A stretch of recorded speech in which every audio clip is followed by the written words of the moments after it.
Estamos começando mais um programa Pauta Especial e hoje vamos falar sobre a legalidade de algumas ações dos magistrados que estão investigando os crimes da Operação Lava Jato. A gente vai falar também sobre a atual situação da crise econômica. Dados divulgados pela Fundação Getúlio Vargas apontam a redução na inflação. Acredite.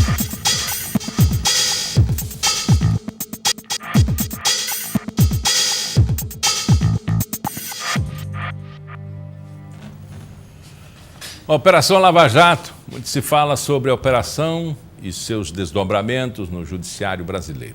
Vários juristas dizem que a operação segue seu rumo dentro da lei. Outros afirmam que ocorreram várias violações de direitos dos acusados. E muitas notícias são divulgadas, mas a questão é saber se a lei está sendo seguida ou não. Para tirar algumas dessas dúvidas, eu converso com o conselheiro da Associação dos Advogados Criminalistas de Alagoas, Bruno Diomena. Está tudo dentro da lei, doutor Bruno? Bom dia, inicialmente. Olha, não está. Se a resposta precisa ser objetiva, certamente não está. Há vários excessos que vêm sendo noticiados, principalmente no meio jurídico. Já vem agora ganhando espaço isso, a discussão no âmbito da mídia nacional, que até pouco tempo atrás não vinha tomando a devida proporção ou atenção da mídia, mas eu não posso, diante de alguns acontecimentos que aconteceram e foram publicizados de forma nacional, dizer que está tudo conforme a lei. Não, existem alguns excessos que precisam ser criticados. A gente sabe da hipocrisia e também no fato que a lei ela é um conceito interpretativo e que nós temos uma mídia muito comprometida com o poder. Levando em consideração isso, se explica essa demora? Olha, o que talvez eu colocaria é que nós temos um problema realmente sistêmico, eu acho, no que diz respeito à aplicação na lei do Brasil. Sempre fiz alguns comentários, já escrevi alguma coisa sobre isso, principalmente acerca da dimensão que tomou a Lava Jato. Eu acho que hoje os problemas que acontecem de excessos na Lava Jato, que estão sendo criticados, eles já existem há muito tempo. O problema é que as pessoas que agora estão envolvidas na Operação Lava Jato são pessoas de renome nacional, de importância nacional, de grande exposição. Nós não podemos deixar de dizer que foi praticamente o governo da República Federativa do Brasil implicado na Operação Lava Jato. É claro, quando se fala em Operação Lava Jato, está para e passo se falando do antigo governo, o governo que acabou de ser deposto, né, que foi colocado, sofreu impeachment, e boa parte daquele governo está envolvido nas investigações da Operação Lava Jato. O problema é que os excessos que já aconteciam, em razão dessas interpretações legislativas, que muitas vezes é ao contrário do que a própria lei costuma assegurar, já existia no âmbito da política criminal mais base, no âmbito da justiça criminal mais básica, que são aquelas do cotidiano, do dia a dia, do João, do José, que ninguém presta atenção para isso. E agora, quando se colocou em âmbito nacional, começa a aparecer daquilo que muitos juristas chamam de as mazelas do processo penal brasileiro. O que, por exemplo? Olha, a exposição indevida e a exposição da imagem de um indivíduo que está sendo investigado. Isso é uma coisa que é corriqueira no Brasil, é a exposição indevida, exploratória da imagem de quem está sendo acusado de algum crime. Todos os dias nós temos vários programas jornalísticos de todas as plataformas possíveis de mídia, televisiva, internet, etc., em que você tem um indivíduo que ele tem o primeiro direito dele é a preservação da imagem dele. E não se preserva. O indivíduo não se torna mais um sujeito de direitos, mas um inimigo da sociedade. E que ele, para uma bandeira de combate à criminalidade, é exposto muitas vezes como um troféu. Como, olha, nós vamos acabar com isso, vamos acabar com aquilo. Vamos fazer um paralelo para ver como é isso. Olha, isso acontecia muito, né? O indivíduo é preso por um crime qualquer, esses crimes de rua. A primeira pessoa que entrevista não é o advogado, não é o delegado, não é o juiz, é o jornalista. Ou é o policial que expõe o jornalista. E ele vai lá e, sem informação, sem nada, muitas vezes é perguntado, nem perguntado, é quase que feito um interrogatório jornalístico daquele indivíduo. E se expõe aquilo, já se faz um pré-julgamento pré-concebido da sociedade, é um bandido, é isso, é aquilo, sem sequer ter iniciado o processo. O que aconteceu, faço um paralelo com isso, recentemente com o ex-presidente Luiz Inácio Lula da Silva, quando foi feita toda uma apresentação midiática para fazer a apresentação de uma denúncia que iria ser oferecida, colocando ele como a pior pessoa que existia no país, como responsável por inúmeros crimes que nunca foram sequer, ele não foi denunciado. Por muitos daqueles fatos que foram colocados, e o maior deles ele foi acusado como chefe de uma organização criminosa sem ter sido denunciado por uma organização criminosa. E segundo o procurador, né, sem provas e por convicção. Isso é uma coisa que já acontecia no âmbito da criminalidade de massa, que a gente chama de microcriminalidade, essa criminalidade que existe na rua, certo? E aconteceu com pessoas, infelizmente, de baixo poder aquisitivo, que não tinham condições de contratar um advogado, ou quando tinha, o advogado já chegava, já era tarde, já tinha existido a violação da imagem e direitos básicos do indivíduo.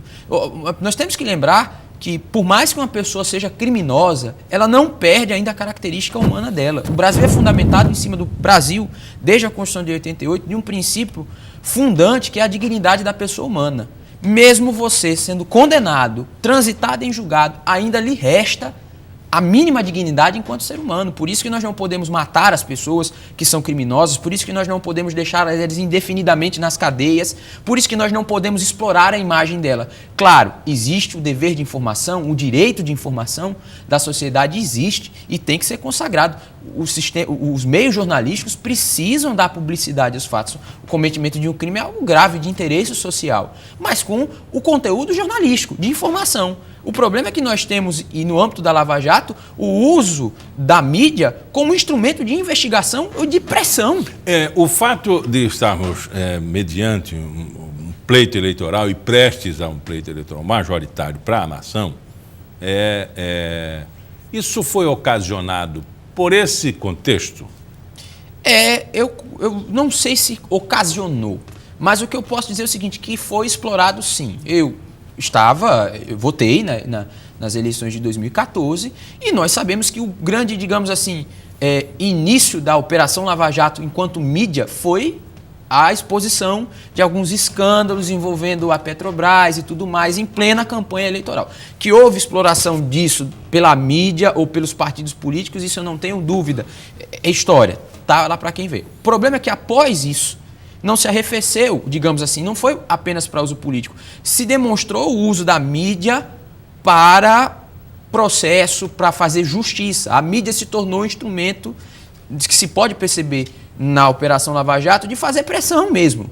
De você convocar manifestações na rua, com milhões de pessoas na rua para pedir a cadeia, para pedir isso, para pedir prisão, para pedir isso. Claro que as pessoas têm o direito de se manifestar, mas é evidente que a justiça ela começa a se pautar não pelo processo, ela começa a se pautar pela pressão popular. E pressão popular, julgamento popular, a história já mostra há muito tempo que não é um bom caminho. Um dos mais citados, ele faz menção ao juiz Sérgio Moro e ao grupo de trabalho deles lá como República do Paraná.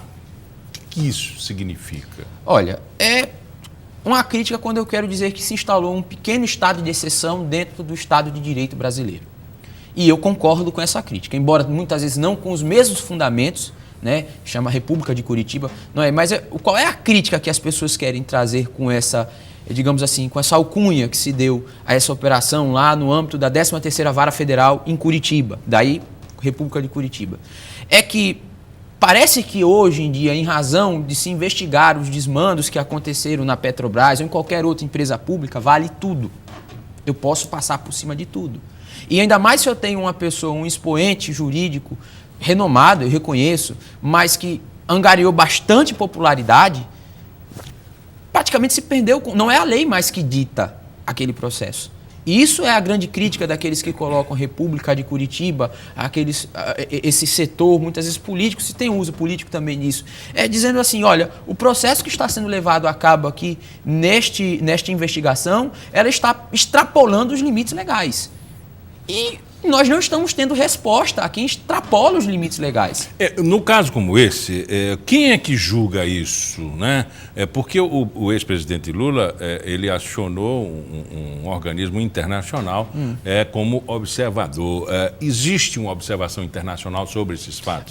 Ontem foi recebida preliminarmente a denúncia feita pelos advogados dele na sede da ONU. E é uma denúncia preliminar, vai caber tempo para o Estado brasileiro se defender, prestar suas informações, mas isso demonstra que existe uma certa plausibilidade, não é como muitas vezes eu já vi algumas manifestações dizendo que é o direito de espernear dos advogados, não. É manifesto que durante as investigações houveram excessos com exploração da imagem do indivíduo que está sendo investigado, por mais que ele seja uma pessoa pública, por mais que ele seja uma pessoa histórica, já faz parte da história do Brasil, foi um presidente brasileiro durante 8 anos, sem contar toda a carreira política que ele teve, ele ainda é um ser humano. E ele ainda tem direitos mínimos a serem respeitados, que o Brasil é signatário de inúmeras declarações internacionais de direitos humanos. E isso impõe de um juiz imparcial, de ser respeitado na sua imagem, de não ser achincalhado. E são coisas que, convenhamos, durante esse processo que teve da Operação Lava Jato, foram desrespeitados, sim. Conversamos com o Bruno Diomena, advogado e conselheiro da Associação dos Advogados Criminalistas do Estado de Alagoas. Muito obrigado pela entrevista. Muito obrigado também. Daqui a pouco eu converso com o economista Rômulo Salles sobre como anda a crise econômica no Brasil. A gente vai saber se a situação financeira do país começa a melhorar.